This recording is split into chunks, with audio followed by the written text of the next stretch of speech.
بسم اللہ الرحمن الرحیم۔ ناظرین، وی لاگ نمبر 236 یعنی 236 اور اس کی 5ویں قسط ہے، اور ہے پیج ہے یعنی صفحہ ہے 471، اور یہ بقیہ ہے اس معاہدے کی دفعات کا۔ ناظرین، مین چیپٹر ہمارا چل رہا ہے صلح حدیبیہ یعنی صلح حدیبیہ ذی قعدہ سنہ 6 ہجری، یہ واقعات مین یہ سبجیکٹ ہے۔ ناظرین، اس کتاب کے رائٹر ہیں مولانا صفی الرحمان مبارک پوری، اور یہ کتاب ہے سیرت النبی کی۔ اس کتاب کا ٹائٹل ہے الرحیق المختوم، یعنی سیرت النبی صلی اللہ علیہ وسلم پر دنیا بھر میں اول انعام یافتہ یہ کتاب ہے، جس سے یہ واقعات ہم آپ کے سامنے رکھ رہے ہیں۔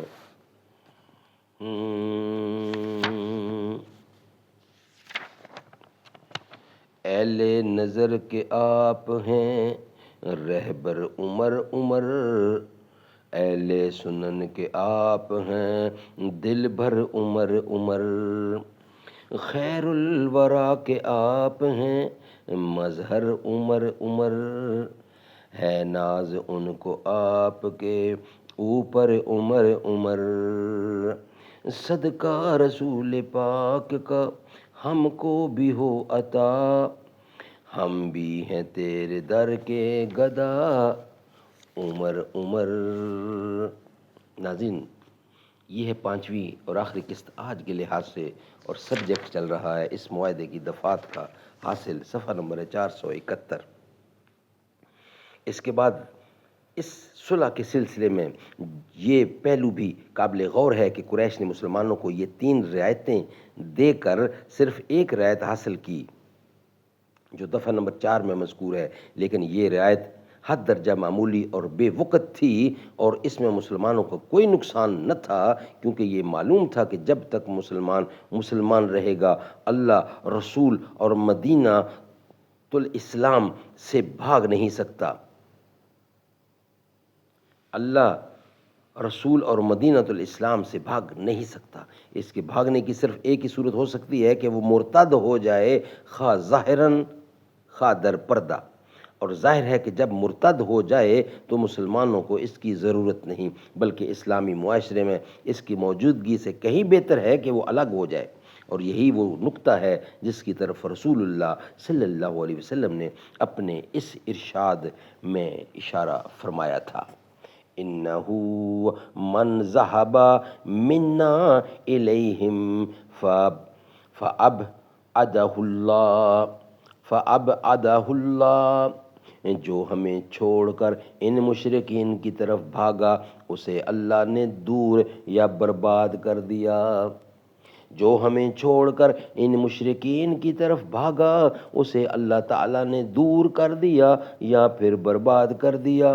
باقی رہے مکے کے وہ باشندے جو مسلمان ہو چکے تھے یا مسلمان ہونے والے تھے، تو ان کے لیے اگرچہ اس معاہدے کی روح سے مدینے میں پناہ گزین ہونے کی گنجائش نہ تھی، لیکن اللہ کی زمین تو بہرحال کشادہ تھی۔ کیا حبشہ کی زمین نے ایسے نازک وقت میں مسلمانوں کے لیے اپنی آغوش داہ نہیں کر دی تھی، جب مدینے کے باشندے اسلام کا نام بھی نہ جانتے تھے؟ اسی طرح آج بھی زمین کا کوئی ٹکڑا مسلمانوں کے لیے اپنی آغوش کھول سکتا تھا، اور یہی بات تھی جس کی طرف رسول اللہ صلی اللہ علیہ وسلم نے اپنے اس ارشاد میں اشارہ فرمایا تھا۔ وَمَنْ جَاءَنَا مِنْهُمْ سَيَجْعَلُ اللَّهُ لَهُ فَرَجًا وَمُخْرَجًا۔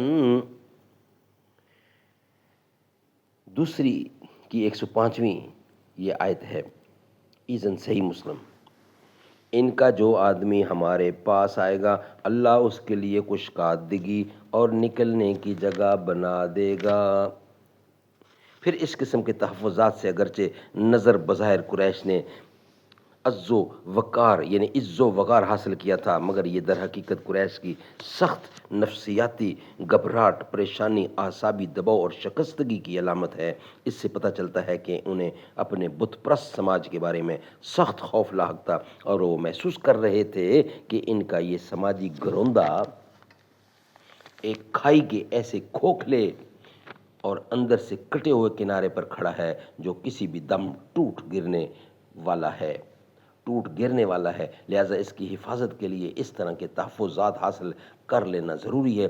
دوسری طرف رسول اللہ نے جس فراغ دلی کے ساتھ یہ شرط منظور کی کہ قریش کے یہاں پناہ لینے والے کسی مسلمان کو واپس نہ طلب کر لیں گے، پناہ لینے والے کسی مسلمان کو واپس نہ طلب کریں گے، وہ اس بات کی دلیل ہے کہ آپ کو اپنے سماج کی ثابت قدمی اور پختگی پر پورا اعتماد تھا، اور اس قسم کی شرائط آپ کے لیے قطعاً کسی اندیشے کا سبب نہ تھی۔ سبحان اللہ، سبحان اللہ۔ ناظرین، آج کی 5 قسطیں الحمدللہ کمپلیٹ ہوئی ہیں۔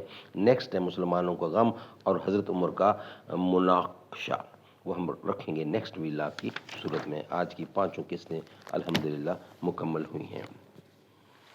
تبلو دہلو بوکو، تبلو دہلو بوک کو سکتا ہوا ڈر سے، ایک بار اڑا تاج ہما شاہوں کے سر سے، خنجر گرے کھل کے شجاعوں کی کمر سے، تائب ہوئے مریخ و زحل فتنہ و شر سے، خورشید و مہ نو نے کہا چرخ بریں پر، اب کھول کے رکھ دو سپر و تیغ زمیں پر، ہیبت سے ہیں نہ قلعہ افلاک کے دربند، جلاد فلک بھی نظر آتا ہے نظر بند، واہ ہے کمر چرخ سے جوزا کا کمر بند، سیارے ہیں غلطاں صفت طاہر پر بند، انگشت عطارد سے قلم چھوٹ پڑا ہے،